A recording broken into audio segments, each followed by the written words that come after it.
We're back with another episode of What is Yoga? Part 2 of many parts, I would think. Jen, don't you agree? Yeah.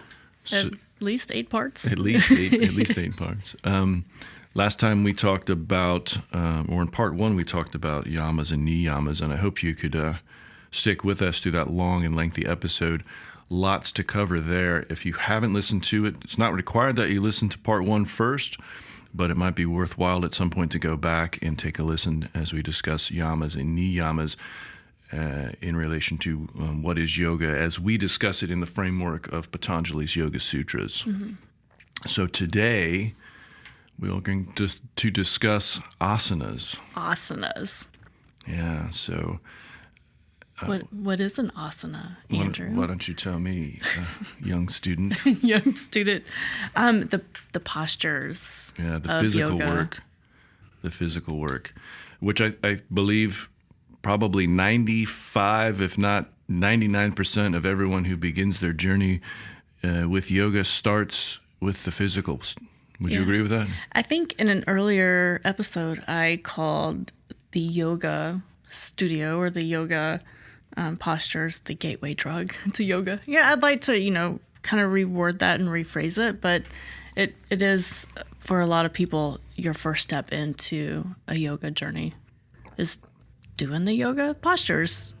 Doing the yoga postures. So we're going to talk about doing the yoga asanas. We're going to do it Today. Stick with us. You're listening to the podcast No Expectations, where we discuss all things spiritual. My name's Andrew, a lifelong Zen bodhisattva, recovering yogi, yoga instructor, and author. And I'm here with my friend and student, Jen.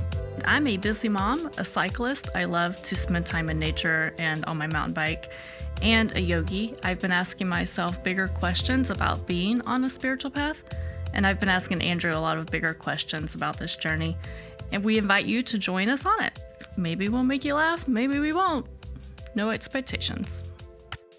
All right, Andrew, so today we're going to talk about doing the yoga asanas. Wow, is it required that you sing along with it? Yes. Oh, wow, okay.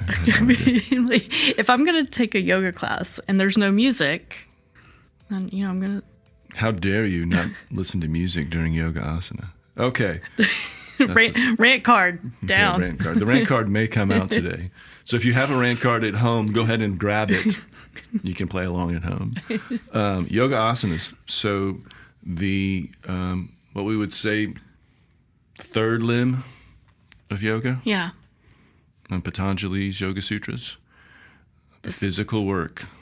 And he gives a lot of weight to this one, doesn't he? He does not. He does it wrong. He does not. He has a very simple description for it. You remember what that is? No. The yoga asanas need to be steady and stable. Steady and stable. Yeah, and that's pretty much the extent of his description of what asanas should be doing. It's nothing to do with, foot placement. It has nothing to do if you're shrugging your shoulders or not shrugging your shoulders. Can you get into a handstand? Can you get into a handstand in your third day?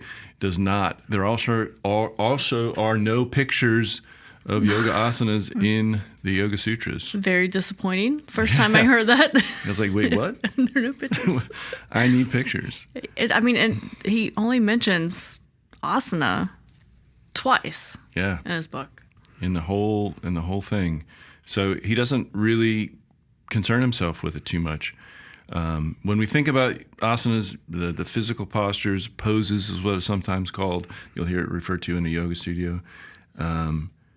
We think about it as the movement part of the yogic discipline. And every spiritual discipline, religion, has some sort of movement in it.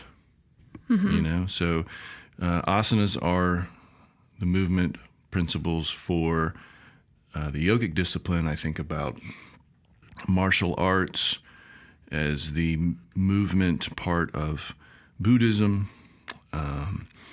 Even Christianity has its own ideas about movement. If I remember as a young man, I spent the better part of my Sundays standing up and kneeling, standing up and kneeling, standing up and kneeling. Technically not a formal version of the movement, but still there. And so we find our way into yoga asana for the yogic discipline, and find that in my opinion, there's way too much onus on it in the discipline in Western modern yoga. It's so funny. Patanjali mentions asana twice, but if you talk to any of our peers, whether in a yoga studio or working out or coworkers, 100% of their thought of yoga is being able to do these really cool postures. Yeah. What I hear a lot is, oh, I'd love to do yoga, but I'm not very flexible. Yeah. Jen's been around me long enough. She knows my static reply is, I don't care about your physical flexibility. I want to see your mental flexibility. And that gets a blank stare most of the time when I say that to somebody. That's really the important part of the whole thing, is to be mentally flexible, to show up and not be prepared. I had a gentleman talk to me the other day. He's like, oh, when I show up to your class, it's going to be ugly because I've had 2 shoulder surgeries, my hip doesn't work right. And I'm like, come on. Come on. Come on. Yeah. And what I told him at that point was like, it's about being comfortable and calm in uncomfortable positions. And then that's what we build from there. It's not supposed to hurt. It's not supposed to hurt. It's not supposed to hurt. Not Yoga. supposed to hurt. But, the other end is we see a lot of people who come to yoga studios, and they are bendy, they are flexible, and they think they're, and I say that, I don't know what they're thinking. I assume they're thinking this is a way for them to work out. Yeah. And that's, it's a thing, but it's not the only thing, right? So there's a style that yoga teaches, hatha, and he also teaches vinyasa. But when I've taken several styles with Andrew, and there was a significant difference in a vinyasa class and taking your hatha. Mm-hmm. And I know it was because that class, that course, those series are set up to help you get into this steady and stable state, so that the mental focus can arrive. And I think that we lose focus in that in the vinyasa and the hot classes because our bodies are so turned on in that moment. So.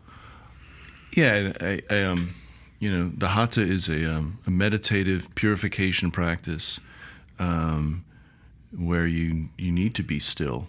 It's a cleansing type of practice, not only physically but mentally, and it requires a lot of focus.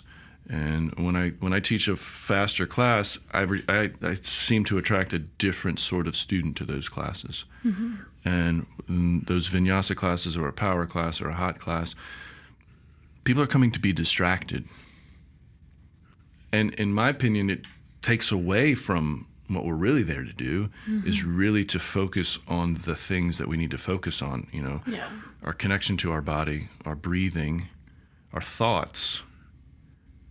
And not always at the same time, not always simultaneously. Sometimes you just have to show up and feel what your body feels like. Yeah. And then once to use Iyengar's word for it, once you conquer the body, then you can focus your mind on other things. But, you have to show up. Mm-hmm. You give yourself that opportunity. But if you're constantly being distracted by what's the next cue, what's the next asana he's going to throw at me, how can you focus on your breath? How can you focus on your thoughts? Yeah. Because you're just distracting yourself. And I find that to be not what we're there to work on.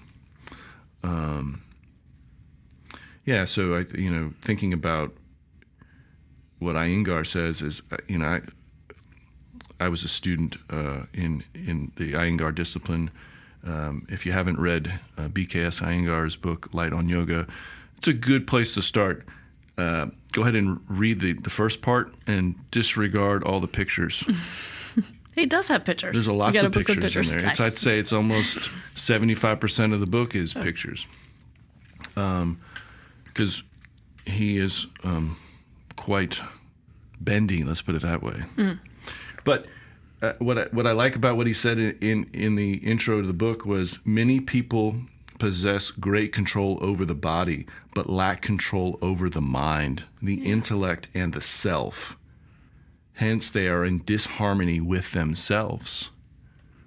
So back to the point of, if you go into a yoga studio and you see somebody who's maybe already predisposed to have all the physical characteristics to do the things that they need to do for the physical asana, doesn't mean that they're controlling their mind. Doesn't mean that they're in harmony with themselves. Sometimes it really is, in my indication as a teacher and an observer, that they're in that disharmony. Yeah, well, for me, I found that when I got control of my body and started working on control of everything else, the intellect and, the inside my mind, that's when things got uncomfortable. And it was easy to seek out, how do I distract myself? How can I still do these asanas and this yoga work? But, not get too far into myself because that's uncomfortable. Right. Did you find that the asanas were just all you really wanted to do at first? Yeah, at first. Because you thought this idea of, I'm not really interested in the spirituality component. I was just really interested in yoga, how it's marketed to us as, a yoga body, a yoga, just this family, this connection, this community of spiritual people. So were you disappointed once you started your journey? I know it's kind of maybe a loaded question. I don't know. It's a loaded question. Yeah, I've started and stopped this yoga journey on and off. The first time I took a yoga class was in a workout gym, and the guy teaching yoga was super bendy and really cute. And so there was, this like weirdness in this, where all the women would just come and like sit up as close to him as possible. I don't know. It was just really weird. That was my first interaction. She's not talking about me. No, this was not this was not Andrew. I'm not going to say that didn't hurt. People run from Andrew. What? That hurt. No, but it was just that marketed tool of like, all the hot people come take yoga. Right. And it's just so gross looking back at it. So that was my first. I was like 25 and whatever. But as I started practicing yoga and really just getting serious and being at a place in my life where I was ready to dive a little bit deeper, some of the first things that I noticed that I was experiencing yoga beyond the asanas was I would cry, like just this emotional feeling of like I could feel my body cleansing itself, and it would just through tears. I don't know why I'm crying. It's not sad. It's not happy. It's just an emotional like movement, I guess. That's exactly what it is. Yeah. And I think a lot of people aren't prepared for that. They start to move in different ways. They start to find different places of energies, different emotional releases in each one of those asanas. We think about we're talking about transformation in real time. You're transforming your body from a variety of different forms. Yeah. Right? And we can talk about it from like you maybe transforming yourself from a frog into a warrior and into all of these things. This transformation in real time, and sometimes those physical movements, those postures release, different types of chemicals into your body, and you have an emotional reaction to it. It's perfectly natural. And I think a lot of times people come down and like there's a high that comes with it. And so there is this addiction, if you will, that's a strong word, but it's an addiction to that high, and I get that a lot where students come to me, oh, I love the way yoga makes my body feel. And when they use the word yoga, they're talking about asana. Right. And I love the way it makes me feel. I feel good for the rest of the day. I feel loose and happy. But really, are you just like, are you kind of hooked on Chasing that. Yeah, That you're high. chasing that little high. Mm-hmm. So there is kind of a balance that we have to be aware of here, you know? Yeah. And it's okay to find that emotional release, that unlock, but we can't discount the rest of the journey just because the yoga asanas make us feel good. There's so much more to it. Yeah, there's so much more work that comes with it, and that's my concern with Western yoga is it's all about leveling up, and so that becomes, it becomes difficult in the fact that a new student, somebody who's interested in starting their journey with yoga, sees whether on social media or around their facility or their club or the health place they're working out at, they see these people that are super bendy, or maybe they've been practicing for 2 decades, and they see these people and they're like, oh, there's no way I can get there. can't take that So class. they instantly like, I can't. Like I've got an injury, or I'm overweight, or and they're like, I can't do it, so they don't come, right? And that's tragic for me. Oh, it's so sad. It's so sad. Every time I hear it. That's not the thing. So I just want to say this again. Yoga is not about your physical ability. No one cares. And if you find somebody who's trying to teach you that and that's all they care about, find somebody else to help you on your journey, because there are people out there that want to do that for you. Yoga is literally for everybody. Everybody. Right. We've got to. We're That- tiptoeing on a rant. But Yeah, but I think if I can go back, that's the conversation that you and I have a lot outside of this space. Yeah. It's like, this is for everyone, and if you think it's only about physical, like no. Mm-mm. Okay, and then there's the other side of the coin where there's somebody that's maybe, like, again, back to that, they have the physical ability to do stuff naturally. Maybe they're an athlete, maybe they're a dancer, a ballerina, something like that. And the physical parts of yoga become natural for them. And there's this tendency to want to level up immediately. Mm-hmm. Okay, so I can do this asana or this movement pretty great. So let me go ahead and skip to the part where you show me how to do the most advanced version of it. And I'm like, no.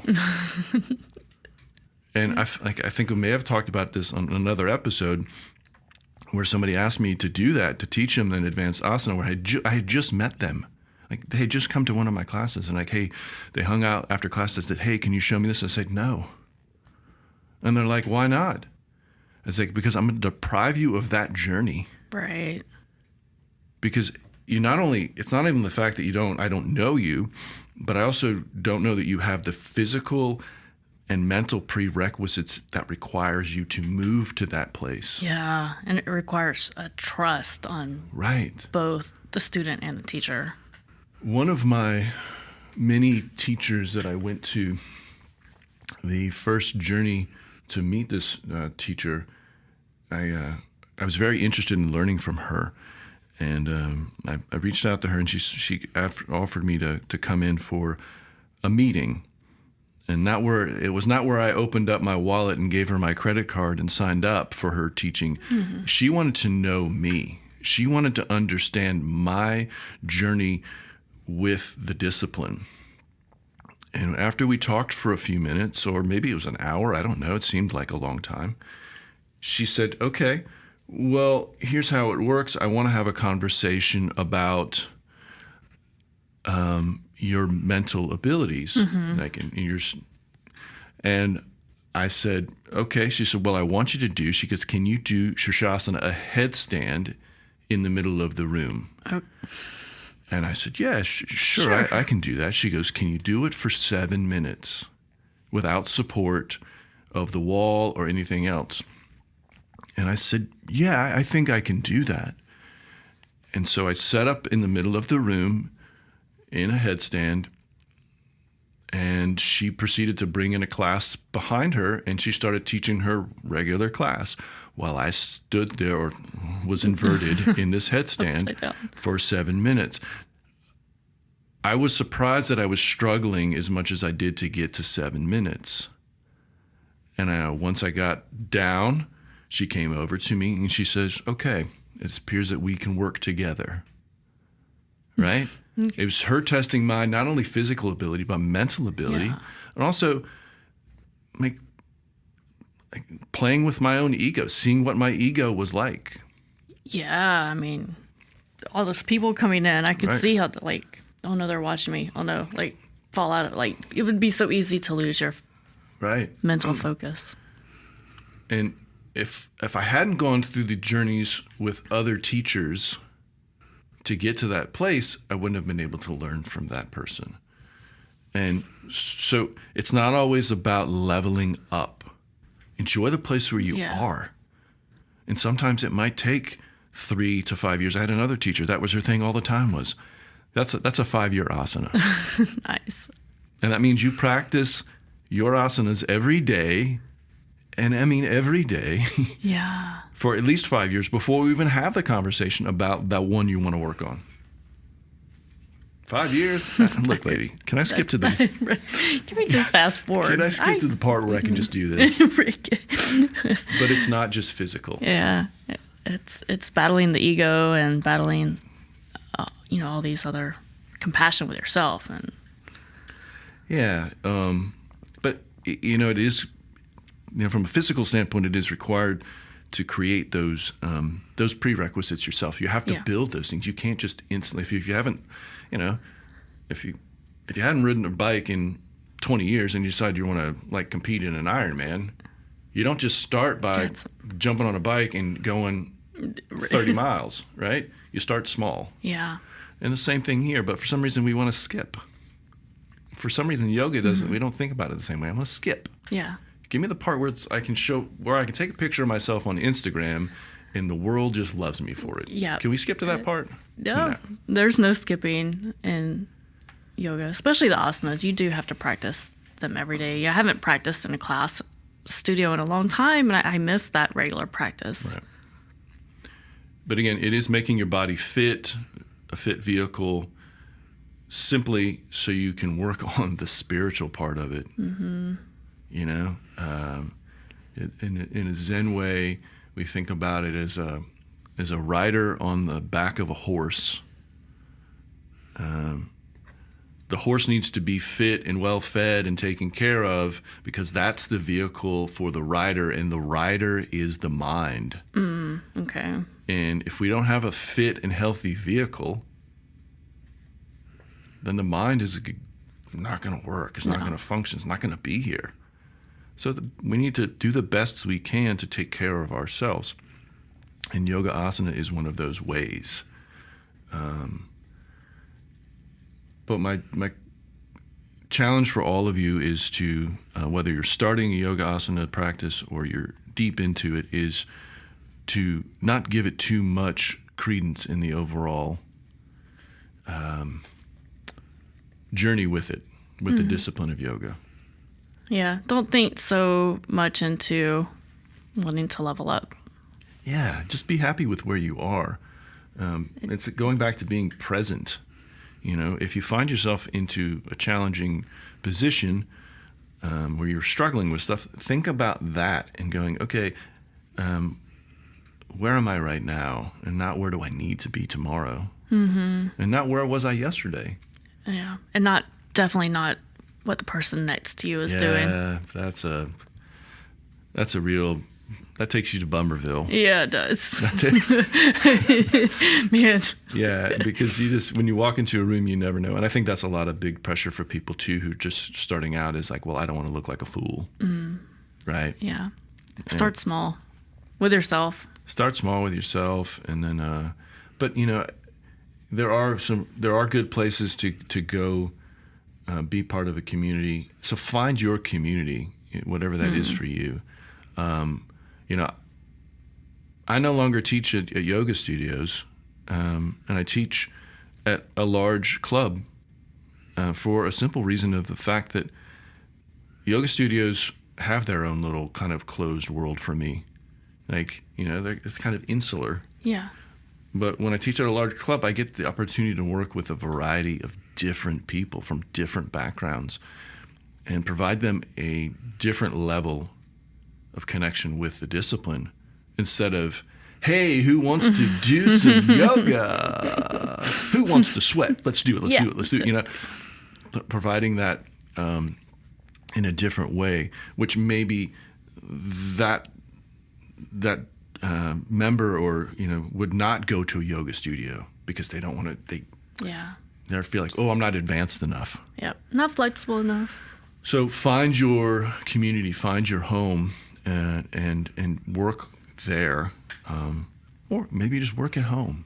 Yeah. You know? There's lots of YouTube channels But I think it is important at some point, wherever you are in your journey, is to find someone, a guru, to work with. Amen to that. I 100% agree. Because you don't want to, you know, even the time when we spent apart during COVID, I had my students, and even though I had worked with them in person for years prior to that, you know, we spent some time away from each other, 18 months, whatever it was, a year, doing online classes, and then I come back and see him in person. I'm like, "What are you doing? What is Are you happening sure here?" you've been practicing yoga? Like, you know, like you just threw everything I taught you out the window. So, Everyone restarted. You know, and I don't think, to add to that, I think that if you are practicing in a studio or in a club or, you know, wherever, that talk to the owners, talk to the teachers, and see where they are with yoga beyond the asanas, and see if you can have a conversation that opens up to, you know, more of this work that we're talking about here that's not just the physical. I mean, not to pull out the rant card, I do find a lot of yoga teachers, or modern yoga teachers that go through training now, don't even know what Patanjali's Yoga Sutras are and have not read it. And that's mind blowing for me that they're like, yeah, I heard about that book. I'm like, what do you mean you heard about it? You're teaching yoga? You're teaching the discipline of yoga. You should know this book. Yeah. And I don't mean know it. I mean intimately have deep knowledge of it. Because if not, you're just, and nothing against anyone that's teaching fitness, you're just a group fitness teacher. Mm-hmm. If you don't understand all the disciplines, all the layers of the discipline, then you're nothing more than just a fitness teacher. I think it's absolutely required to understand yoga and where it came from, its roots, in order to teach it. But that's my I agree. rant. Yeah, I mean, and you know, having depth of knowledge is important. You're gonna be there's plenty of people that I work with that don't want to hear those things, and that's fine. But there's that one out of a dozen that want to hear it, and so find those people in your life. Mm-hmm. Seek them out if you need to, but because they are out there. But make sure that you find the person that, you know, works with you and the things that you need. Yeah. So don't push yourself, but enjoy that part of it. Enjoy the journey with it.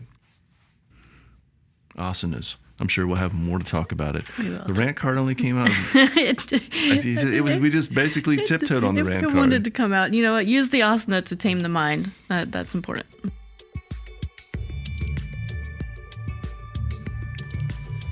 All right, here's our thought of the day. A cow drinks water and it becomes milk. A snake drinks the same water and it becomes venom. What say you, oh great Jen? My first thought is if snakes had nipples, maybe they would make milk too. But they don't. I'm getting some looks right now from Andrew. I really have a hard time with this quote. It's because I'm a mother of boys. Oh, is that young boys? They drink lots of milk. So, yeah. I didn't make a poop or fart joke. So is it? Yeah. Yeah. So, okay. So, the idea that we're all drinking knowledge and information from the same sources, and we have the opportunity to make something nourishing from it, and we have the opportunity to turn it into something that can do damage and cause harm. Right. And I think this quote plays in today's conversation about asanas. Oh, okay. In my mind, we can use the asanas in a very productive way to help somebody unlock those emotional connections, to help them physically and in turn mentally. Or we can turn it into a thing where we're hooked on this idea of this myth of I have to have a yoga body and I have to wear the uniform of a yogi, whatever that is, if it's your favorite yoga pants or whatever. And I think that's how I think about it in today's conversation. Yeah. In today's episode is the fact that you're right, it is about knowledge and it's how we use it. And it's up to us as people on a spiritual path to think about that knowledge and make sure that we're using it wisely. Yeah. And doing our best to nourish ourselves and others around us on this journey. Yeah. Are you using the asanas to help tame your mind? Or are you using it to hurt your body? Distract yourself. Mm-hmm. Am I just coming to or just setting up my yoga mat because, man, I had a rough day and I don't want to think about anything. I don't want to think about anything. So I just want to go do this because it makes me not think about something. So, obviously this quote can mean a lot of things and a lot of different layers, but in today's conversation about asanas, I think that's how I think about it. Now, is there anything wrong with the snake making venom? No, that's his nature. It's his nature. That's a different conversation, I suppose. Yeah. Connecting to your true nature. Nothing against the snake. Maybe some of you are lactose intolerant too. Maybe you don't want the milk. Maybe. Who am I to judge? No judgment. Good job, Jen. You did well with this subject. To be quite honest, this is the third time we've attempted to discuss this, and this is the most reserved Jen has been. You're welcome. So, way to tame your mind. I did. Way to tame your mind. Andrew, yesterday you posted on our social media feed, our Instagram, about it was Valentine's Day, and we were talking about loving kindness, and you were just talking about loving kindness, loving, not love and or love in, but loving kindness. And I just wanted to ask you, what do you think the difference is between loving kindness and compassion? Well, I don't know that there's a difference or a direct distinction. I would think that loving kindness is a more precise way of focusing that compassion. We need to think about when loving kindness is that it needs to come natural, and I think we've talked about that in other episodes about our spiritual journey, that this needs to be perfectly natural, that we're not forcing ourselves to be something that we're not. But it's a more granular connection to looking at the world and the people and the places and the things that are around you and appreciating them for who they are and what they are, even though they disagree with you. And it has to be natural. I find that there's this, just my personal experiences, when people know that I'm a Zen Buddhist, they think, well, why aren't you nice all the time? Aren't Buddhists nice all the time? You're not nice all the time? I know. and then so they have this conception or misconception of that you're supposed to be like this all the time. Why are you not like this? Well, if it's not natural to me, then I don't want to be that. Doesn't mean I don't care. Doesn't mean I'm not compassionate towards you. I'm not feeling that benevolence, and I'm not supporting you. But it has to be real inside of me, and I don't want to feel that I'm, giving away too much of myself in that process. Yeah. Boundary, and I think a lot of people see boundaries as not being nice. Right. And so when we think about loving kindness, it's just about, we don't always have to push everybody up and raise them to the top. We don't have to put them ahead of us. We just need to accept them and say, okay, you have a difference of opinion, or we have the same opinion, or whatever that is, and say, yeah, okay, I see you. And I think that's really what it is. We've talked about it before in a yoga studio where, maybe have two friends or a husband and wife or a couple are practicing next to each other, and one of them will berate the other one at the end of class, or like, oh, you did a horrible job today, you're embarrassing me. Like, what's the point in that? Or one of them is so excited, like, oh, I got to do XYZ asana today, and it was amazing. I've never done it before. Oh, well, you could have done better. It wasn't that good. Yeah, I saw it. But looking at that and going, hey, yeah, I saw it. Good for you. Good for you. Yeah. And supporting that. It doesn't mean, like you have to go out of your way to do it. Yeah. So what I'm hearing you say, and me translating it, is if you think of compassion as not wanting others to suffer, practicing loving kindness is an action item for compassion. That makes sense. It's a little closer. It's a little bit more intimate. And it's something that requires a lot of awareness. Well, that's how you find the genuineness. Genuine. What's the... Just be Jen. Just be Jen. Y'all know what I meant. I'm offering loving kindness to my friend across the table here. You can't find her words. For being Jen. I celebrate you. So take a moment and think about that. As you go through your day today and tomorrow, whenever. How are you practicing loving kindness? And it is not, and I repeat, not giving yourself away. It is just noticing the things and seeing everyone and everything for what they are. Yeah. And maybe you'll find some happiness inside yourself when you start to connect to that. Yeah. I genuinely agree. Genuinely. Jen. Thanks for listening. You can follow us on Instagram and Facebook at No Expectations, the podcast. And there you'll find a link in our bio to our Spotify where we will be posting new episodes. You can message us your questions or comments. We'd love to hear from you. Please like and share our podcast with your friends and family. Thanks for joining us on this conversation.